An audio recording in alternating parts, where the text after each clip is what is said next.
15. The abuse is still happening. My father being as controlling as ever, violent, also still sexually abusing me. I was going to say, I know this is graphic, but I told y'all about my earliest memory at 3 years old. My father being drunk and me being in his bed and him touching me. And the memory is very blurry, and that's about all I remember. I told you what happened when I told my mother. And then everything dropped for years. Nothing ever came out of it. And if I had been my mother, I'll be goddamn. If my baby ever came up to me and said what I said to my mother, I'll be damned if I would have stayed with that man. That's what I was dealing with, though. All right. Honestly, other than a couple of spurts of memory, maybe at 4, 5, 8, 10, my grandfather's passing, maybe going to the pool, a couple of spurts of memory. I don't have a lot of memory from 3 up until about 11 years of age. I do remember being age 9 when my father fully, what can I say, penetrated me.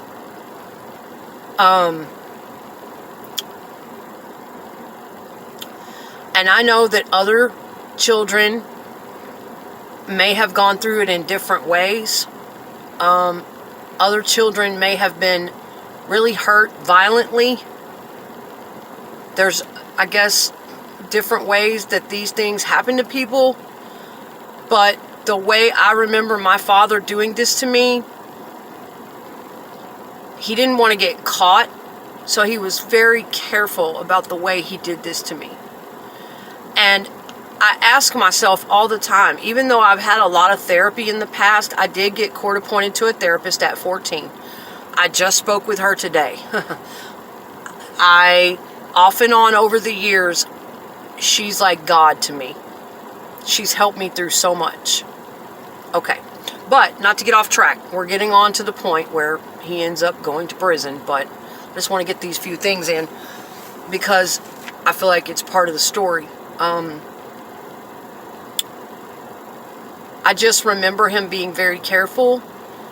I barely remember it that first time, but I do remember it. And I ask myself all the time, even though a lot of things in therapy we didn't touch on. We touched on some of it, but when it got too graphic, we didn't go into a lot of depth, okay? I'm asking myself all the time why I don't remember any sexual abuse from 3 to 9. And then most of my memories are very good starting at about 11. I ask myself all the time, could you have blocked it out? Was 9 years old really the first time he actually did that part? Or was he doing other things at other ages before 9 and I just don't remember it because it was so painful? I know that's a good question for my therapist. I've never really asked her that. It's quite possible. But just for the record, the earliest time I remember after 3 was being around 9 years old. That's when he actually did that. And it went from there. Now, other children may...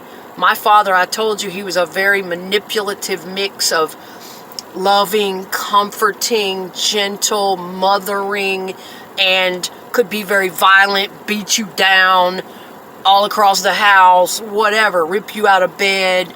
But when it came to what he was doing to me sexually, he was not in a violent way because he did not want to get caught. Now, again, I asked myself in those gap years, could it have been so painful and so horrific for me to remember that I just don't remember it? Or was there no abuse between 3 and 9? There's a gap there, a block. Okay. Moving forward. And there was a horrific incident when I was 14. I was about to tell you guys the day I told on my father for the second time and his arrest. We're there. We're almost there. But there was a time when I was 14. My father had basically made me his drinking buddy. The brother and I told you about, the two oldest at home, we were the closest to my dad. He took us everywhere. There would be times where he'd pass out drunk. The car would run out of gas. We would be out all night. My mother, she never put her foot down about any of this. But, you know, he always had us with him, out drinking and driving and riding and whatever. Going fishing, going hunting, whatever my dad did. He would take us a lot. One time, my father took me out. He gave me so much vodka. I barely remember that evening. He gave me so much vodka. And he told me, I woke up the next morning, okay, in my father's bed, with my clothes off. I knew that I had had a feminine product in the night before. That was gone. And I don't remember how I got there. The last thing I remembered was around 3:30 to 4 p.m. the afternoon before. Leaving with my father in his vehicle, and him giving me alcohol, and us playing music, and headed out to the garden or whatever. We had a garden patch out in the country that he tended to a lot. I don't know what he put in my drink. I don't know if I was just so little and so young that I couldn't handle it. But he told me the story the next morning. He actually told me this. My brother didn't know the extent of it. My brother was, if I was 14, my brother was 11, 12. My brother didn't know the extent of what had happened to me while my father and I had been gone. All my brother knew is that my dad called him outside to help me in the house because I was unconscious by the time we got home. My father told me the next morning, I was like, how did we get here? What happened? And he said, well, it's a long story. He told me that I had drank so much vodka that I passed out. I began throwing up and passing out in the puke. That he was pouring more vodka and Mountain Dew down me, trying to wake me up. I don't remember any of that. I was completely unconscious and I could have died. Probably he did something sexual to me while I was out. Because as I said, I woke up the next morning and I had nothing on in his bed.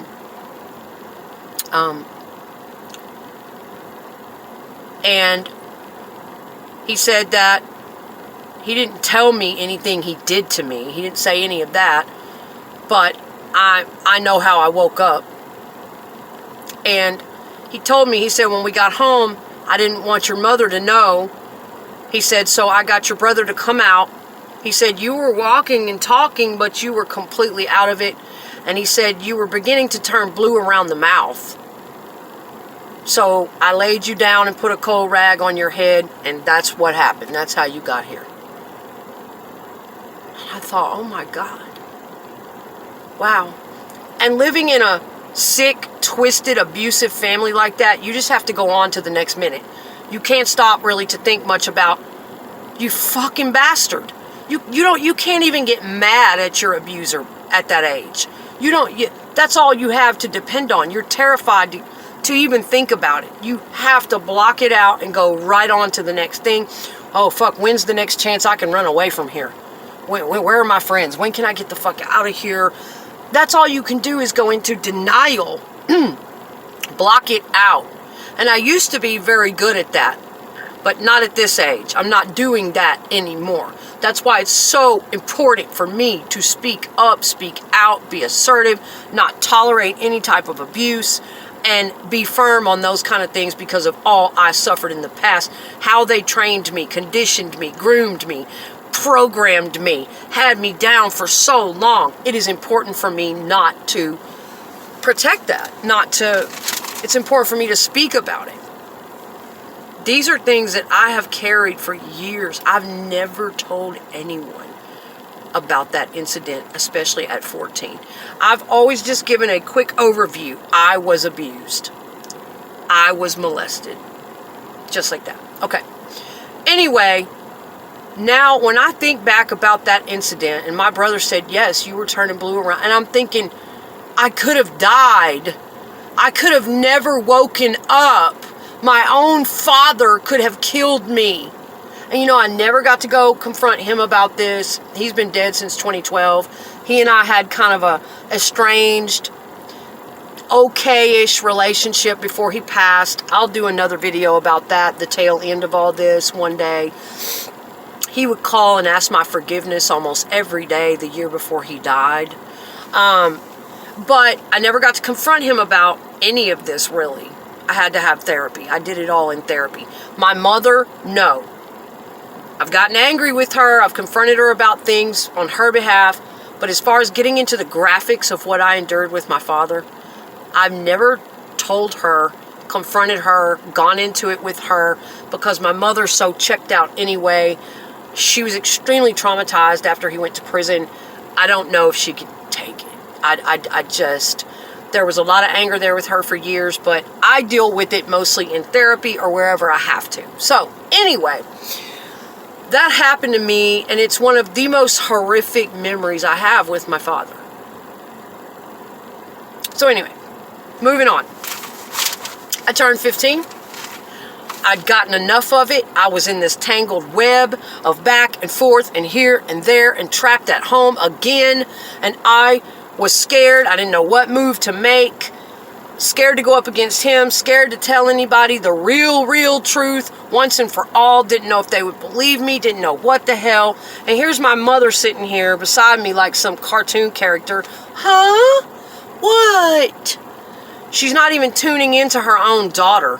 I would have been tuned into my own daughter a long time ago. Like, what the hell's wrong with you? Why are you acting weird? I just stood there beside her one evening while my father ranted and raved upstairs. And I said, Mom, what if I told you something really bad?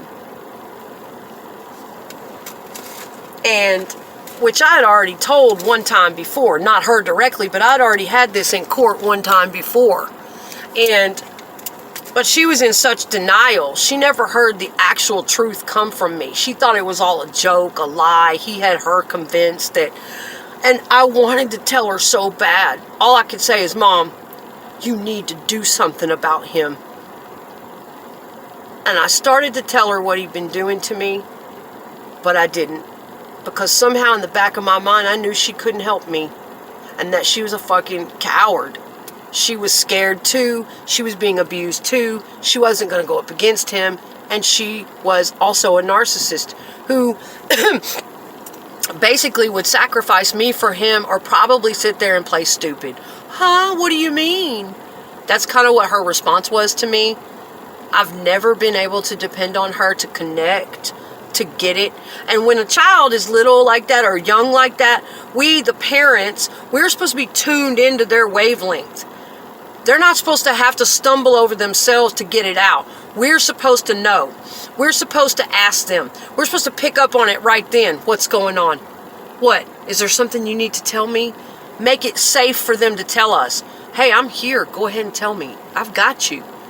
No. I wasn't getting none of that shit. I knew I was on my own with this shit. So, okay. My father's up there screaming and yelling and threatening and bitching, and I'm scared he's going to come at me, and I'm just so sick of everything that's going on. He drives me to school the next morning. It's raining. I'm 15 years old. It's early 1992, I think. And I get out of that car and I look back at him and he says, I love you. I just kind of shook my head and said, I love you too.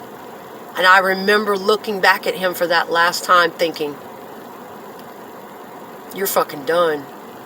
You're done. You're out of here, motherfucker. And within 1 hour, I went to the office at school, and within 1 hour, I had every cop, detective, social worker, social service, child protective services. The school was fucking crawling. They were everywhere. And they knew. The detectives told me. They said, we've just been waiting on you. We know. We know, and we're going after his ass.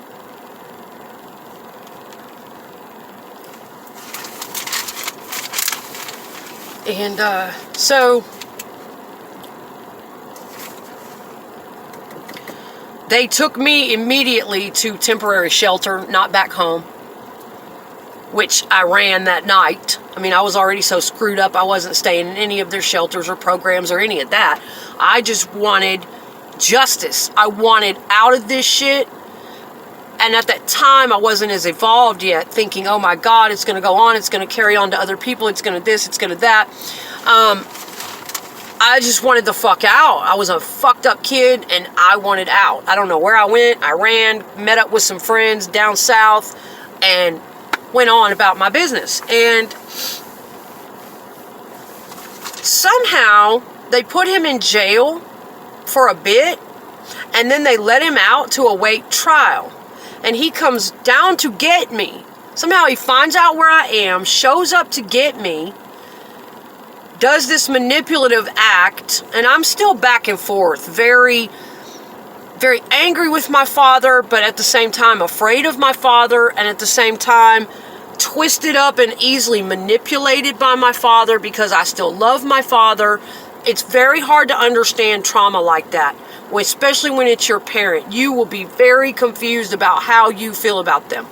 He came to get me. He took me back to the city we lived in, to his place, and he did this to me again. Okay? He takes me back, drops me off, and I'm just like beside myself that I trusted him again, that I thought for some reason, I don't know why, that it would be okay to go with him. That's how bad kids want a parent. That's how bad people need their parents to love them. That's how bad we want them to love us. We will spend our life, if we don't get the right therapy and the right help, we will spend our life choosing the wrong partners, recreating this, attracting people who have similar characteristics to try and get our parents to love us, to try and get that approval, to try and get them to love us and not abuse us. All of that. We will try to set it straight in relationships if we're not careful, and it doesn't belong there. And I did that for years. I've had to be very aware of those patterns. So anyway, this is getting a little bit long. I may have to wrap it up in a part 3.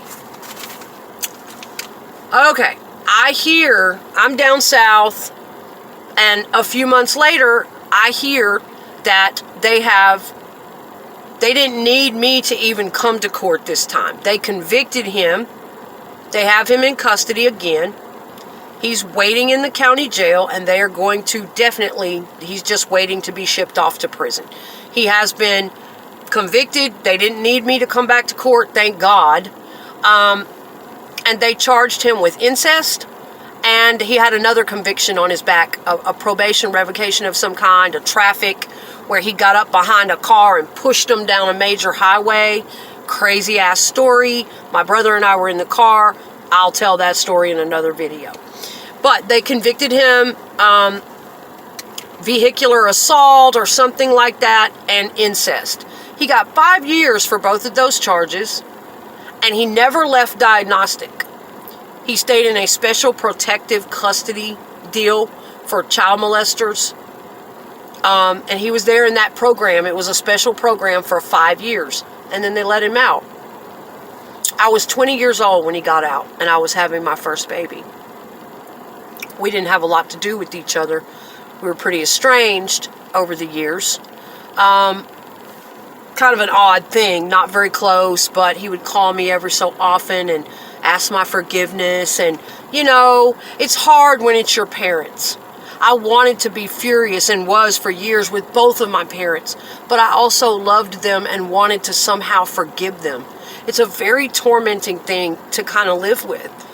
Not knowing, it's what causes complex PTSD, multi-layered issues in a person's mind.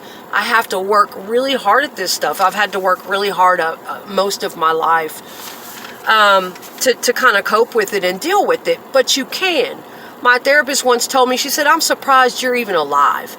after all the hell you went through, all the places you ended up, I'm surprised. She's like, not that you're not smart, not that you're not determined, because she said you're one of the most determined people. You were one of the most determined little kids I've ever met.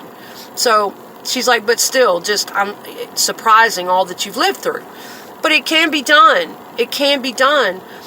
So I don't know who or how or what might be able to relate to any of this, but you're not alone. It's shocking. A lot of people are carrying stuff like this every day with them, and they've never been able to get any help for it. It's just inside them. It's a lot of different cases, a lot of different circumstances, but you are not alone, and you don't have to go down like that, okay? And man, again, it makes me think of Lauren Turpin. She's almost like my hero. When I ran across that little girl's case recently, wow, and my case was nothing as horrific as her case. But what a brave soul. What a brave soul. I love Lauren Turpin and her spirit. I just resonate with that little girl so much. If you're not familiar with her case,